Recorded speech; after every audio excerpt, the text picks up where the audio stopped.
Assalamualaikum warahmatullahi wabarakatuh. Selamat pagi semua, salam sejahtera bagi kita semua. Marilah kita berdoa sebelum mulai pelajaran ya.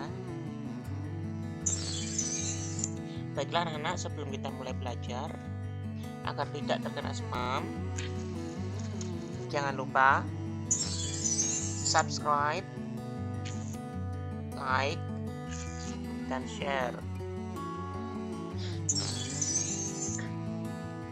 Hai semua, kali ini kita akan belajar tentang menelaah struktur dan bahasa teks prosedur.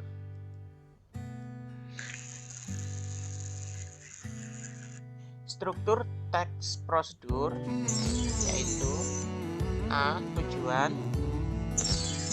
B. Bahan dan alat, C. Langkah-langkah, D. Penutup. A. Tujuan. Bagian ini menyebutkan apa yang dibuat atau dilakukan. Dalam tujuan, penulis mencoba menangkap minat pembaca pada produk atau kegiatan yang dibuat.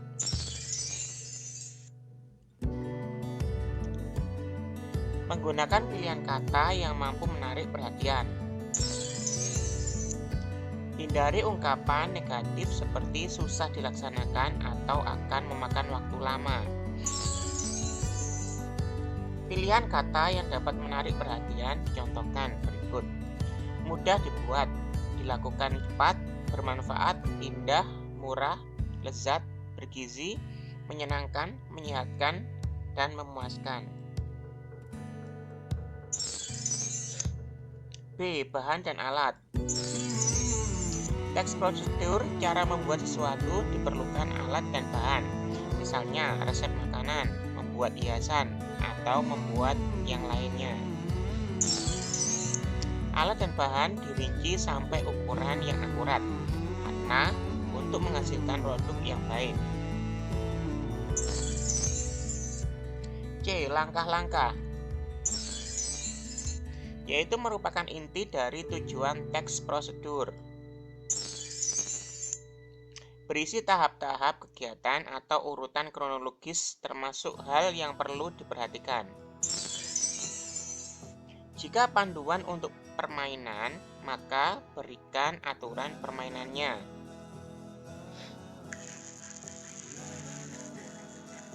Bentuk penyajian langkah bisa disajikan dalam dua bentuk, yaitu satu, bentuk uraian paragraf menggunakan kata pertama, kedua, ketiga, dan seterusnya. Dua, bentuk penomoran pada setiap langkah dengan urutan ke bawah 1, 2, 3.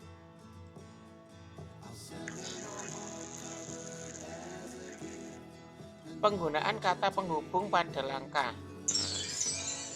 1. Menyatakan waktu, yaitu kemudian, ketika, sebelum, sementara, sesudah itu. 2. Menyatakan tujuan, yaitu supaya, untuk, agar, atau contohnya untuk mencapai hasil terbaik panggang dengan api kecil sekitar 10 menit. 3. Menyatakan urutan, yaitu pertama, kedua, ketiga, dan seterusnya.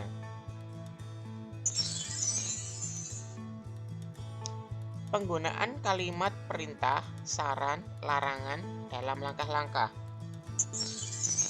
1. Perintah, yaitu lakukan ini, lakukan itu. 2. Dengan saran, untuk mencapai hasil terbaik sebaiknya dilakukan ini. 3. Peringatan, hindari, jangan lakukan. 4. Konjungsi atau kata sambung, urutan langkah-langkah, pertama, kedua, kemudian, berikutnya, setelah ini, setelah melakukan ini. 5. Untuk memberi batasan digunakan konjungsi atau sampai, hingga, dengan diaduk terus. Terdapat pelesapan karena banyak hal yang sama sehingga terlalu banyak kalau tidak diresapkan atau dihilangkan. D. Penutup. Dengan merujuk kembali ke hal-hal pokok yang disebutkan dalam pendahuluan dan ulang kembali dengan kata yang lain atau sinonim, atau ucapan selamat atau memotivasi orang untuk melakukannya. Ucapan selamat menikmati keindahan, kenyamanan, kelezatan, hasil kegiatan yang dilakukan. Contoh penutup. Sederhana, yaitu mudah dibuat atau dilakukan. Tidak memakan waktu, yaitu dengan cepat. Praktis, yaitu bermanfaat. Atraktif, yaitu bagus, cantik, indah, unik. Ekonomis atau hemat, yaitu tidak mahal atau murah. Menyenangkan, yaitu mengasyikan. Merangsang selera, yaitu lezat. Bergizi, yaitu menyehatkan. Menelaah penggunaan bahasa dalam teks prosedur. A. Penggunaan kalimat perintah.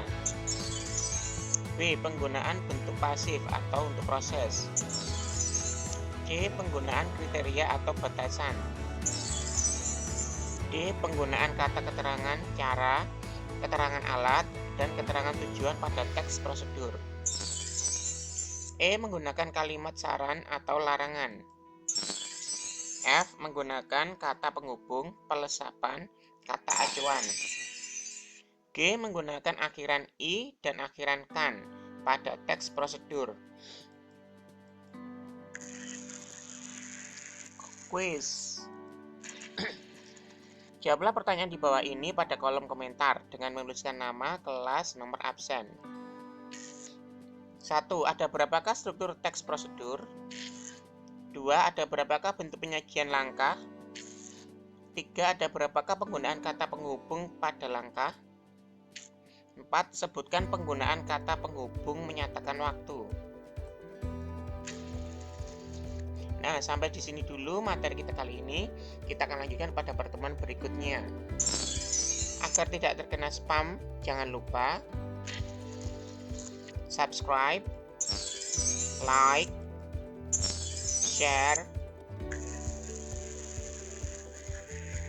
Terima kasih. Wassalamualaikum warahmatullahi wabarakatuh.